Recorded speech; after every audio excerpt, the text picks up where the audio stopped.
Hello, this is Part 2. So, part number 1, we got to get the little guy to move around the screen. When we click on the minion, the score comes up right down here. Now, we're going into part number 2. Now, when our code and our blocks are getting longer, one thing you can do to organize your code is right and choose Arrange Blocks Vertically. This will make your blocks look easier to read. Now the first thing we want to do, which is point number 1, is add a reset button. I want to have a button down here that I can click and have the score go back to 0. To do that, I need to add a button, go back to designer. The reason we don't add a label is because we cannot click on a label. We need to add a button. Click on the button and drag it into your app. Now, we want to make this a reset button. So on the right, I'm going to rename this, and I'm going to call this reset. Click OK. Go back to blocks. We also want to change the display for the button so that it says reset.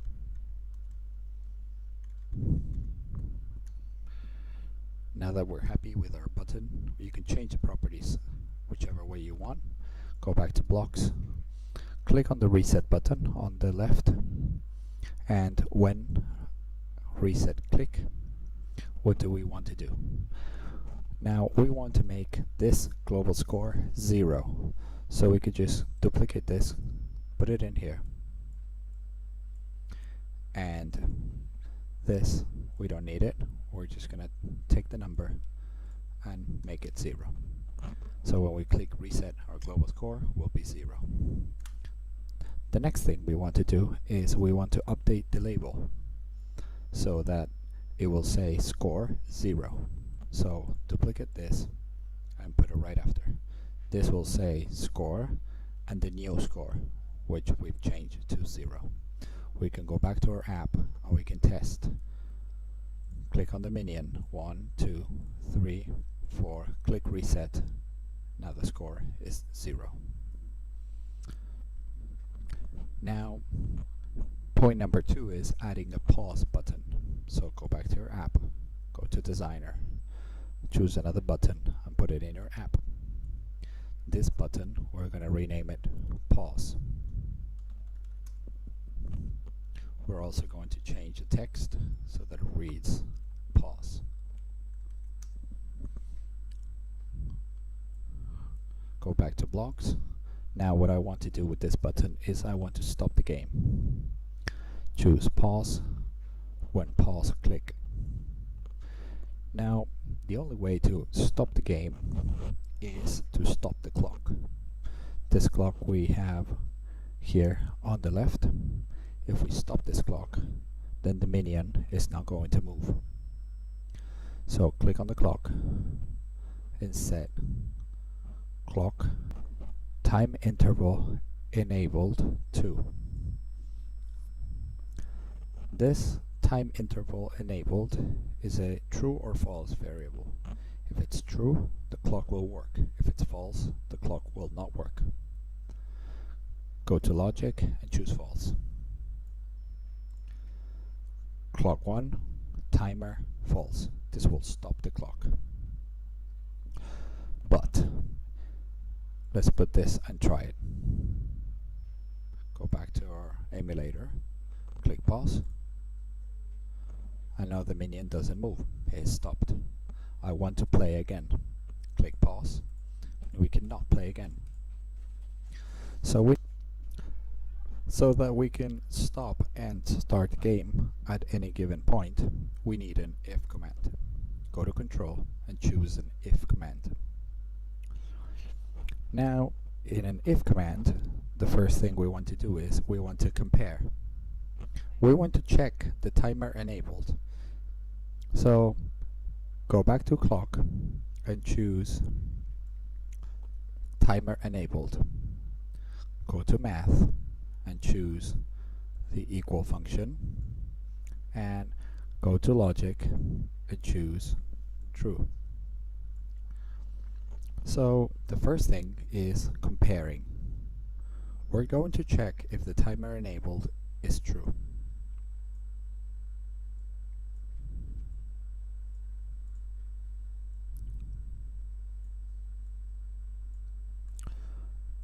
By doing this, we can say if the timer enabled is true, stop it. Click on the blue box and choose the else option. Put it inside. Now duplicate the command and change it to true. Now this whole block basically means if the timer is on, turn it off. But if the timer is off, turn it on. Put this inside your pause button. Go back to your emulator and test your app. Click on pause and the game will start again. Click on pause, the game will stop. Click on pause and the game will start again. That is point number 2. Point number 3, adding a horizontal arrangement. This point has to do with having these buttons side by side. I cannot drag and put them side by side. This is not going to work. I want these buttons to be side by side. So go to layout, choose a horizontal arrangement and put it in here. Once you have done that, put all your buttons inside. Now your buttons could be side by side. That is point number 3. Point number 4, add a label that says time. We don't need to click on the time, so we could just use a label. Choose a label, put it inside your horizontal arrangement, rename it to time, change the text for the label so that it says time,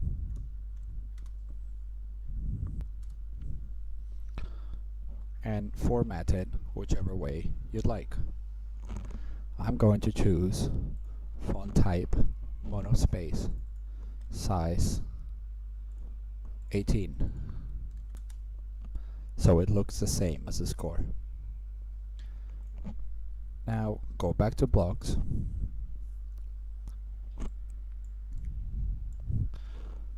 to have a timer countdown we need to create a variable, same as we did up here with the score. We're gonna need a variable for the time as well. Click on variables, initialize global, put it inside your blocks and change this to timer. We want the timer to start at 10. We could just copy paste and choose 10.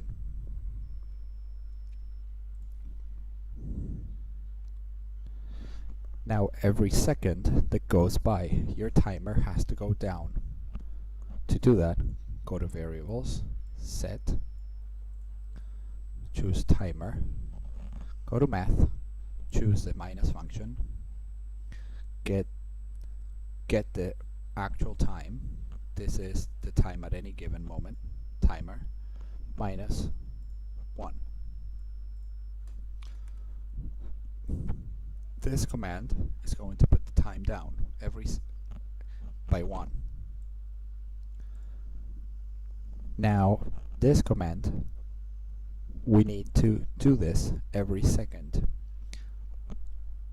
Notice we have a warning. This warning means that this command cannot work by itself. We need to put it somewhere. Now, because we need to do this every second, we're going to put this command inside the clock. Now every second, the minion is going to move and the time is going to go down. We can go back to our app.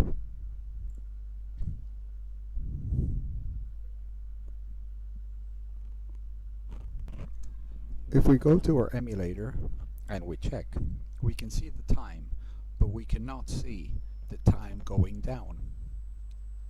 The reason is we are changing the variable every time, but we are never changing this label. So every second we also need to change the label. The label for the time is here. We need to set the time text to, go to text, choose join, write the word time, and in here we need the actual time, so duplicate, get the time. Now if we go back to our emulator, we will see that the time is actually counting. If I want to play again, I could click reset. The score will be 0, but the time hasn't changed. So when we click reset, we also need to reset the time. Go back to your app and look for the reset button. This is our reset button. Whenever I click reset, I want to make the time 0. The easiest way is to copy paste this command and change it to time 0, and copy paste the updating time label so that it shows 0. If I now click on reset, my time will be 0. Now the original time was 10 seconds, so when I reset the time, this should be 10 seconds. Go back to your emulator, reset, and now we have a countdown. Reset goes back to 10. If I click, score comes up. When I press reset, score 0, time 10.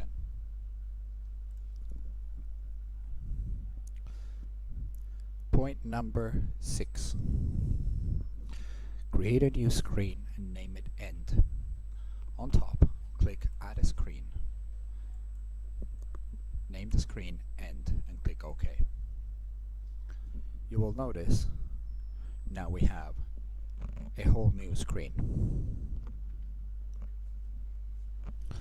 Go back to screen 1, we could click where it says end and choose screen 1. Go back to blocks. Now I want to check if the time is 0, I want the game to end. To do that, go to control and choose if. This is going to allow us to compare. Go to math, choose the equal. I want to compare if the time equals 0. To get the time, go to variables, choose get. Get the timer, duplicate, change it to 0, and put it in the if. So if the global timer equals 0, then I want to open another screen. I want to go to screen end. We will find that in control. Open another screen. Screen name. Put that in here.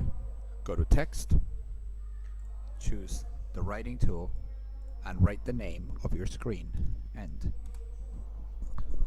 Now if the time is 0, the app will go to end screen.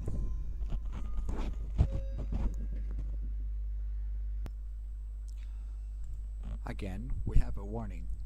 This means that this block cannot work like this. We need to put it somewhere. When do we want to check? We want to check all the time. If the timer is 0, then we should go to end. To check every second, just put this block inside the clock. We'll put this if at the end, inside the clock. Now go to screen end and add a label that says game over. If you make a mistake, Like I added a checkbox, you could just click delete and click OK. Choose the label, make sure you put it in the center, go to the label properties and write game over. Change the font size and the typeface and the color. I'm going to choose red.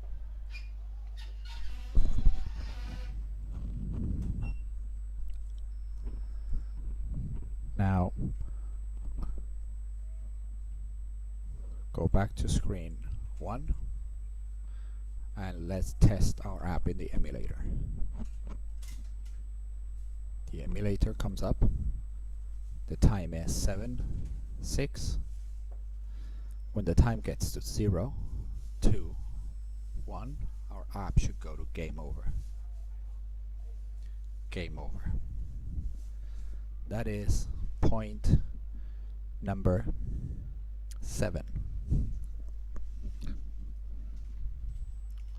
Point number 8, if the score is 20, go to end. Go back to screen 1 and we're going to do something very similar. So we want to check if the score is 20, go to end. We can just copy paste this block and change the timer to score. Change the number to 20. If the score is 20, go to the end. Now again, we need to put this block somewhere. We're going to check the score after we update the score every time. So when we update the score, the last step is going to be check. If the score is 20, go to end. Put that block there. Now we can arrange our blocks vertically and test our app. I'm going to try to get 20 scores.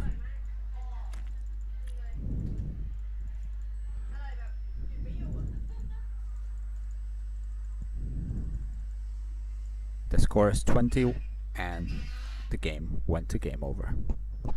That is point number 8.